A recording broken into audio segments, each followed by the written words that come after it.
My name is Irwin Zalkin, I-R-W-I-N-Z-A-L-K-I-N. I'm with the Zalkin Law Firm. We are out of San Diego and New York. Our firm has represented survivors of childhood sexual abuse over the last 20 years. We've represented hundreds of survivors. To my right is Ross Leonidakis. Ross is an attorney with the law firm Nix Patterson. The spelling of the last name is Leon-O-U-D as in David, A-K-I-S. That firm is notorious right now. They just got a $38 million judgment in a case out of Montana involving sexual abuse of a Jehovah's Witness child. We've called this press conference today to announce that we filed yet another lawsuit against the Jehovah's Witnesses, and in particular against the governing body of the Jehovah's Witnesses. These 8 gentlemen that run the entire world organization of Jehovah's Witnesses, make the policies for the Jehovah's Witnesses, dictate all of the practices of the Jehovah's Witnesses and their elders, their congregation elders. Their elders, their construct is a little bit different than other Christian denominations. They have kingdom halls, not churches. They have a body of elders that operate similar to a priest. They have ministerial servants that operate similar to what a deacon might be. And all of the instructions and operations come from the very top. So we're suing the organization, various levels of the organization, as well as the top 8 guys called the governing body. Now, for years, we have been pursuing litigation against Jehovah's Witnesses because they have a pervasive and a severe problem of child sexual abuse within that organization that they've been covering up for decades. Early on, we discovered that they maintain a database of known child molesters within the organization that dates back decades. We have received court orders for them to produce those documents, those molestation files, which they have refused to do.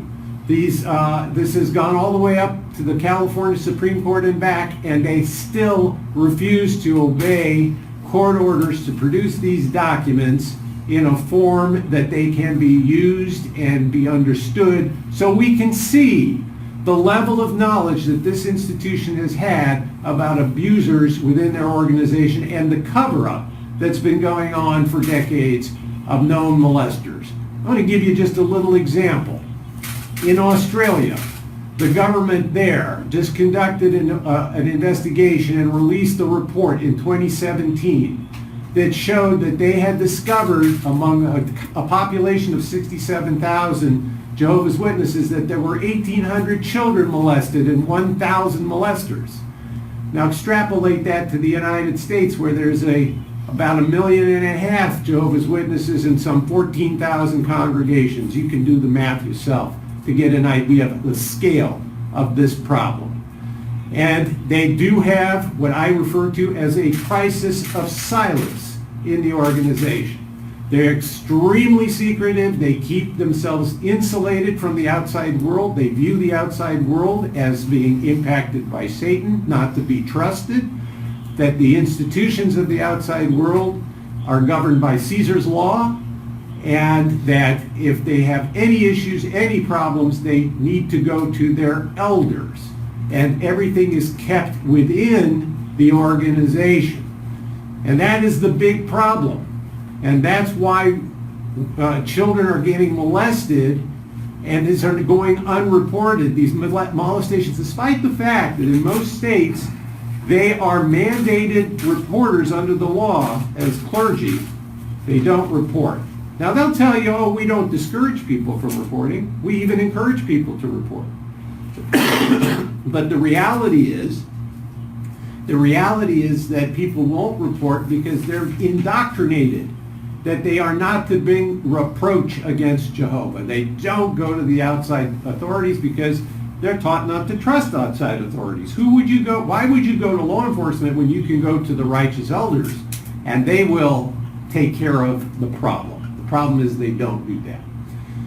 In the case before you, we have our client, Kevin Ramirez, who is a very brave young man who's come forward publicly using his name.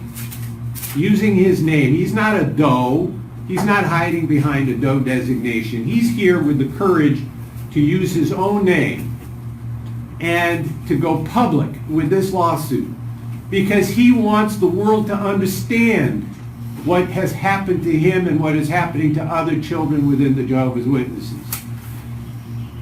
Kevin was born in 1993. By the time he was 6 years old in 1999, he came under the wing of an elder in the San Dimas Spanish congregation of the Jehovah's Witnesses here in LA County, a man by the name of Humberto Ramirez, not related, who became his mentor, became his Bible study teacher. The children are taught that they are to obey and trust the elders above all, which he did. And soon after that relationship developed, Humberto started to groom Kevin into performing sexual acts with Humberto. And that grooming involved telling Kevin that, you know, Kevin, these are the things you have to do because this is what will get you into a paradise ever after. The Jehovah's Witnesses believe in an end of days, and if you live in their world and what they call the truth, and you remain clean within the truth, you will live in a paradise on earth ever after. And a 6-year-old child whose family is indoctrinated in that belief will trust that if he doesn't obey, then that's not going to happen, and that's what happened to Kevin. He was abused for a period of 6 years, from the ages of 6 to 8. In 2001, when he was 8 years old, he told his parents, he reported this, and other kids. What happened was they started having a conversation with other kids that he knew Humberto was hanging around with, and then they started talking and they started comparing what was happening to each other, and then he told his parents. They went to the elders. The elders conducted what they call a judicial committee, a tribunal, and they disfellowshipped Humberto, which is sort of the equivalent of an excommunication, but he can be reinstated if he applies later. But they didn't go to the police. No one told the police. And as a result, this young man has never really received the justice he deserves. He's suffered a lot in his life, and he's going to talk to you a little bit about what he's gone through as a result of this, of the sexual abuse that he experienced. And the purpose of this lawsuit really is to get him the justice he deserves through the civil justice system. That's all that we have left now, and we're going to do the best to get that for him. Thank you. Yeah, I just want to add it takes a lot of courage to do what Kevin's doing here today, and Kevin will tell you he hopes that by speaking up and bringing this to the public's attention, he not only will bring recognition to what's happening within the Jehovah's Witnesses, but encourage others to speak up, because it's not easy. As Erwin mentioned, our firm, Nix Patterson, has represented victims of sexual abuse involved with the Jehovah's Witnesses, and we are excited to team up with Erwin and the Zalkin firm. They've been doing this for a long time. They're one of the best there is at it. So we're honored to represent Kevin and to team up with the Zalkin firm and hope to bring this issue to the public's light and continue to represent victims across the country. Thank you. Thank you. You want to change? I think it'd be good for you to sit there. Yeah, that's better. You should stay for sure.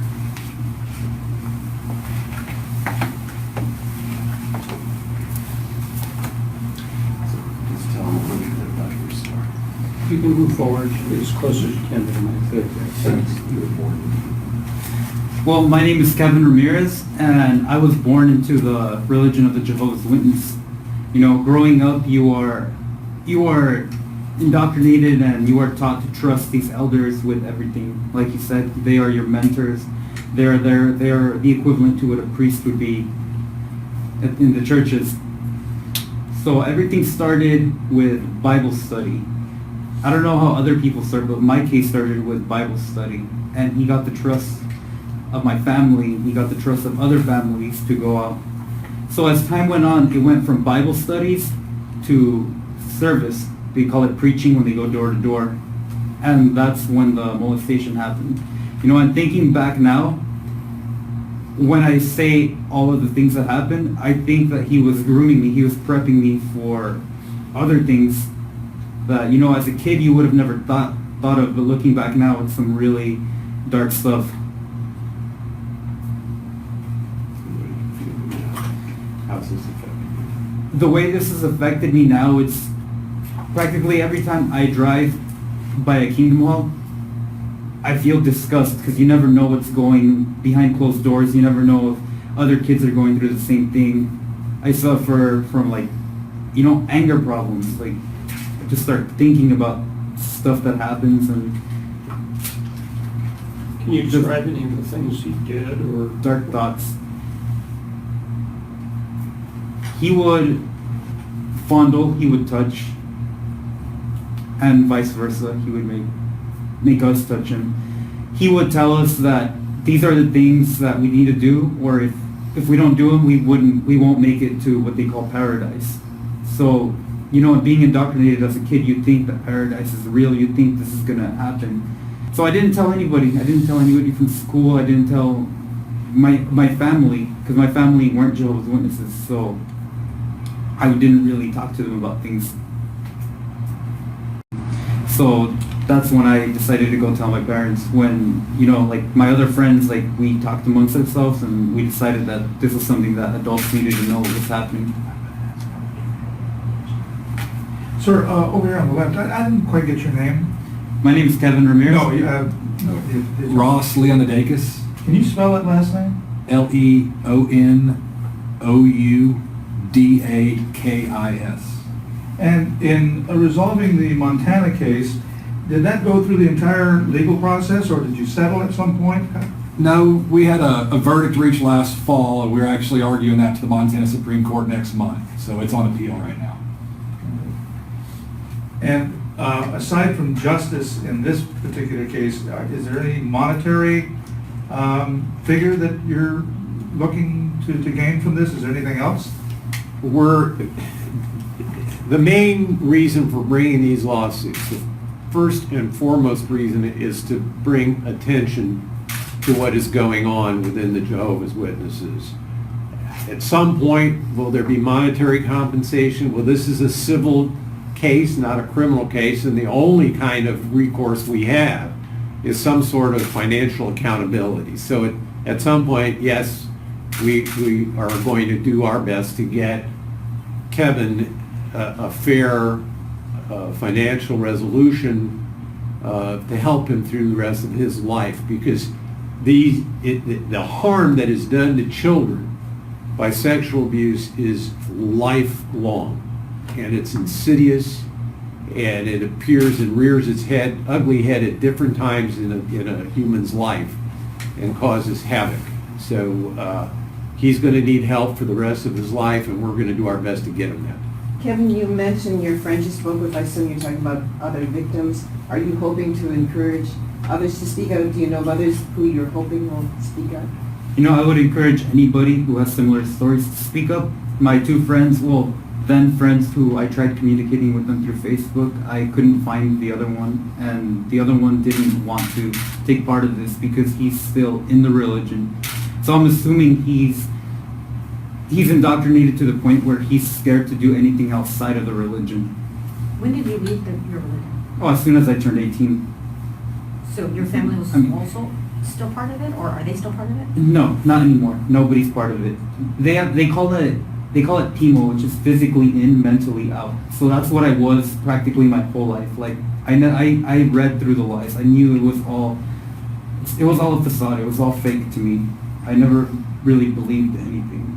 So you, even during after you made claims to your, and your family made Yeah. claims? Yeah, So you still did Bible study and? not with him. I didn't really do Bible study with anybody else after that. Mr. Falcon, if there's one key to winning a case like this, what would you say that it is? The truth, exposing the truth. Once people hear the truth, it's a natural consequence. They've thrown many, they continue to throw barrier after barrier Right. in front of you, and from those barriers, including claiming they have the right to not speak to the law or to law enforcement. Among those issues, what's the main one to overcome? Well, right now, our main battle with them is to get these molestation records that they have, this database of records that they have that go back decades. I have some of them. They've produced them to us under a court protective order. I can't talk about the contents of what I've seen, but they've redacted the information in those records so heavily that it makes those records names of perpetrators, names of elders, names of congregations. We can't tell if this elder has been in more than one congregation. The courts have ordered them to remove these redactions, and they refuse to do that. So this has to get resolved, and we are going to continue to battle to get these documents, and I think those documents will expose a tremendous and a very unfortunate truth. You said that Umberto was excommunicated essentially. What, is he still outside? They refer to a process or a discipline that they call disfellowshipping. And disfellowshipping is somewhat akin to excommunication. The person is basically shunned by Jehovah's Witnesses, by their congregation, by their family. They are still can attend, they can still come to the kingdom halls, they can sit at meetings, but they're not going to be recognized. They can then apply to be reinstated, and if they, according to the elders to whom they apply, have demonstrated enough remorse, then they can be reinstated. And the one thing about the process, the judicial process, these what they call judicial committees, the discipline that they engage in, if they learn of child sexual abuse, even if it's validated, and they have something they call the two-witness rule, and that's how they determine if there's a valid claim. The two-witness rule means this: either they must have a confession from the perpetrator, or there must be two witnesses to the abuse. If they don't have a confession, or they don't have two witnesses, they can do nothing. Now, even if they do get a confession, or they do get two witnesses, the recourse is to determine if the perpetrator is repentant enough. If he is sufficiently repentant, he will get what is called a private reproof, which means that they will speak with him privately. Some congregation privileges might be removed, but there'll be no more discussion about it to the congregation. If he's somewhat repentant but not repentant enough, he may get what's called a public reproof. So they will make an announcement to the congregation that this individual has been reproved, but they will not say why, and they will take away some privileges. If they feel he's not repentant at all, then they can disfellowship him, or will disfellowship him. But even then, they don't tell the congregation why. So people don't know that there's a potential that a child molester is living and attending meetings and going out on service work, knocking on people's doors in our communities. Don't know that this person could be a child molester. And that's the problem. With regard to your faith, what do you consider yourself now with regard to the Jehovah's Witness? Are you still part of their? Oh, no. No, I'm atheist. I don't believe in anything. which is really part of the problem that happens to children that are abused, especially in religious organization. One of the traumas that children experience is institutional betrayal. Because this is their religion, this is their spirituality, and they've been betrayed by something they've been taught is sacrosanct. And that has a tremendous impact on people and children throughout their lives. So Kevin, your friends who were victimized, were they basically the same age as you? Yeah, they're around the same age group as me. I think one of them is younger than me by a year or two. The other one is definitely my age. Can you talk a little bit about the impact it's had on your life? You know, I mean, I tend to block it out, kind of like forget about it, try not to think about it. But every time I drive by Kingdom Hall, memories come back. And I get angry in that moment, but then like as I forget about it, it seems to like calm down. When you see other children, though, that are still going to the Kingdom Halls, what goes through your head? Oh, I feel bad for them. They're growing up in this cult-like religion. By definition, it's not a cult, but by behavior, it's a cult. So I kind of want to I know there's nothing I can do, but I really wish that they could escape. ¿Puedes decir brevemente en español por lo que has pasado? ¿Cómo empezó? Por favor. Sí, la forma que empezó es que él era un anciano él tiene autoridad en la congregación y él me daba estudio de la Biblia y después del estudio de la Biblia se movió a predicando por los que van de casa en casa. Y para mí se me hizo normal que él y yo fuéramos solos porque yo veía que gente salían predicando en parejas, pero ahí es cuando empezó los actos de molestación, ¿Qué tipo de actos, corazón? tocando y viceversa, para atrás. ¿Durante cuánto tiempo pasó esto y cómo te hizo sentir? ¿Cómo le avisaste a tu familia? Pasó cuando yo tenía 6 y terminó cuando tenía 8. Terminó cuando yo les dije a mis papás y ellos fueron a hablar con la congregación. Lo que estaba pasando en mi mente es, yo pensé que era normal porque él decía que si no pasaba esto no iba a ir al paraíso, y desde niño te enseñaban que la última meta es ir al paraíso. ¿Qué fue lo que hiciste? ¿Cómo te armaste de valor? ¿En qué tiempo? ¿Y cómo te sientes ahora? ¿Cómo sientes por otros compañeros tuyos que también fueron abusados?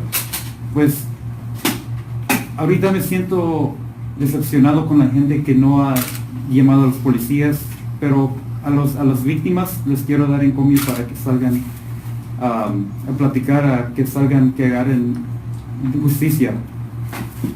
¿Cómo te hace sentir esta congregación? Pues no he visto esta congregación en mucho tiempo y no quiero volver a ver esta congregación. ¿Te ha dañado hasta el momento en tu vida personal, matrimonial? Matrimonial casi no, pero más tristeza, un poco de coraje cuando los veo. Me da coraje porque ¿cómo puede pasar esto? Y que gente, por ejemplo, gente que no tiene nada que ver con ello, pero no llaman a la policía, son igual de culpables por no hablar a la autoridad. Kevin, very quickly, what are your goals in life? What do you want to do? No, just go to school, continue my education, provide for my family. Do you have a career in mind? Probably electrician or HVAC, between those two. You don't live in the area anymore. You said something about Conference that you don't like to go by the same units. Yeah, no, Yeah. Yeah. ¿Tú te acuerdas cuál era el edificio donde pasó todo? Sí, sí. ¿Es el que te enseñamos en el celular Sí. que vimos? ¿Es el que te enseñé? Sí. Ahí pasó todo. Sí, pues. Pero pasó no ahí específicamente, pero Ahí es donde tú ibas. Ahí es donde yo iba. Si quieren algún otro comentario en español o un poquito más de información, con todo gusto compartiré unas palabras con ustedes en nombre de la firma de abogados. ¿Puedes venir con nosotros, por favor? Entrevístalo ahí, Marcelo. Okay, we're finished, everybody? I'm 26. 26? 26. And how I old was is third grade. That's a good question. No, ya terminé. How about I finish? ¿Quieren?